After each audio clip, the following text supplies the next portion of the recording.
It is a picture of a flower.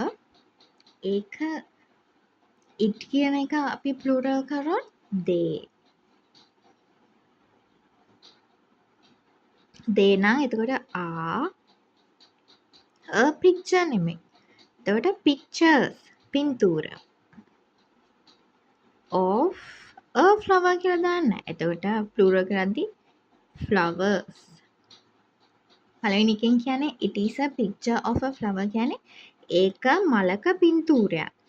picture කියන්නේ පින්තූරය of a කියන්නේ මොකක් හරි දෙයක තියනවා කියන එක flower. of කියන්නේ picture of a flower කියන්නේ මේ picture එක තියෙන්නේ මලක් වගේ. of කියන්නේ නිකන් ඒක ඇතුලේ මොකද්ද තියෙන්නේ සඳහන් වෙලා තියෙන දේ කියන picture of a flower. it is a picture of a flower. ඒක මලක පින්තූරයක්. එතකොට ඒක අපි plural කරන it එකේ plural එක they are pictures of a flower නෙමෙයි flowers. ඊට පස්සේ the teacher of English is a good teacher. the teacher of English. the teacher of English කියුවේ English teacher කියන එක තමයි. the teacher of English.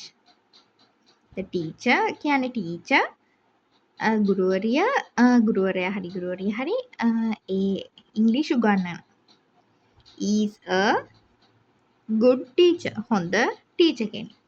එතකොට ඒක the teachers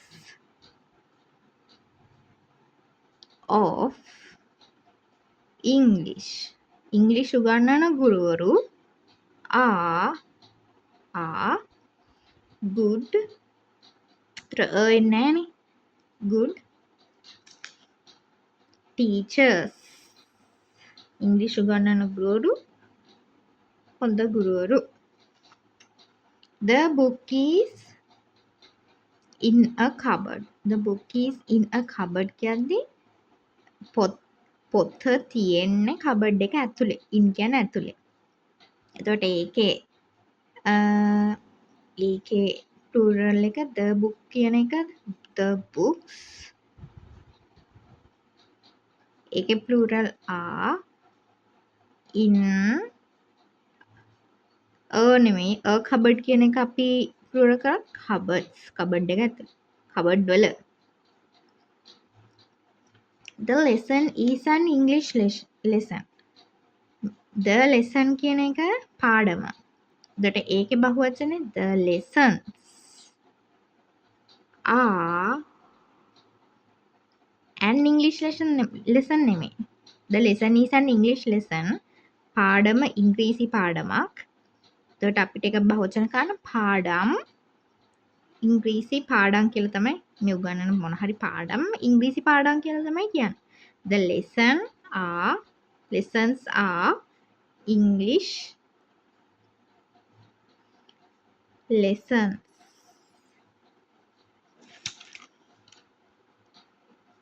there is an egg in the basket.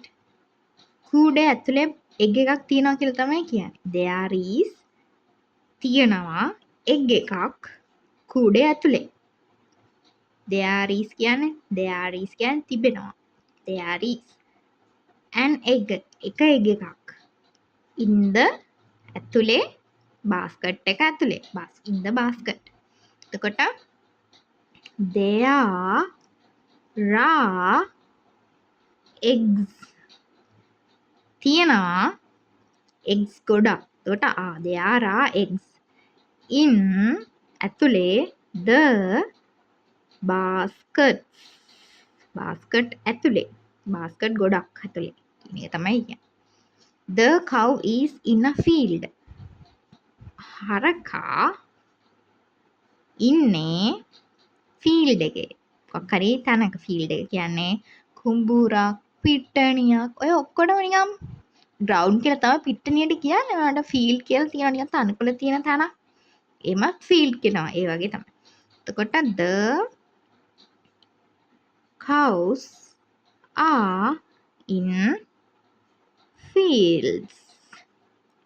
a field එක අපි plural කරද්දි එක field එකයි. මෙතන අපි a නෑ දැන් එතකොට fields s එකක් දාන්න. house එකටත් s එකක් දාන්න. එතකොට ඊට පස්සේ where is the key of the door? Where is the key of the door? එතකොට කොහෙද key එක තියෙන්නේ? key එක මොකේද දොරේ. කොහෙද දොරේ අතුර තියෙන්නේ කියලා තමයි අහන්නේ. Where is the key? Where is the key of the door? key එක මොකේද door එකේ. මගේ මොකක් හරි එකක තියෙනවා මොකක් හරි දෙයක් තියෙන එකක් කියලා. එතකොට the key of the door. The key of the door. මේ picture of a flower. The teacher of English. ඔයා කියන දේ හරියටම පැහැදිලි කරලා කියන එක තමයි අතන. The key, where is the key කියනවට වඩා where is the key of the door පැහැදිලි වෙනවා. It is a picture කියනවට වඩා it is a picture of a flower. මොකක්ද කියලා අර හරියටම පැහැදිලි කරන්න පුළුවන්. The teacher කියනවට වඩා the teacher of English කියලා පැහැදිලි කරන්න පුළුවන්. තේරෙනවද? එතකොට පැහැදිලි කරලා නිකන් එතකොට පැහැදිලි කරලා නිකන් the key of the door. දොරේ අතුර. මලක පින්තූරේ. ඉංග්‍රීසි උගන්වන ටීචර්. හරි. දැක්කද? කොහොම හරි අපි මේක plural කරා where කියන එක එහෙමමයි. හැබැයි මෙතන is නෙමෙයි එතකොට මොකද අපි මෙතන the key කියන එක අපි අපි ඊළඟ පාඩම් වල මේකේ questions හදන හැටි යනවා. එතකොට අපි මේක වැඩිදුර බලමු. මේ where are the keys? යතුරු ගොඩන්නේ. එතකොට මේක plural කරාම මෙතනත් plural වෙනවා. හරිද? Of the doors. දොරවල් වල යතුරු කොතනද කියලා කොහෙද කියලා තමයි අහන්නේ. දැන් where are the keys of the doors? කොහෙද දොරවල් වල යතුරු?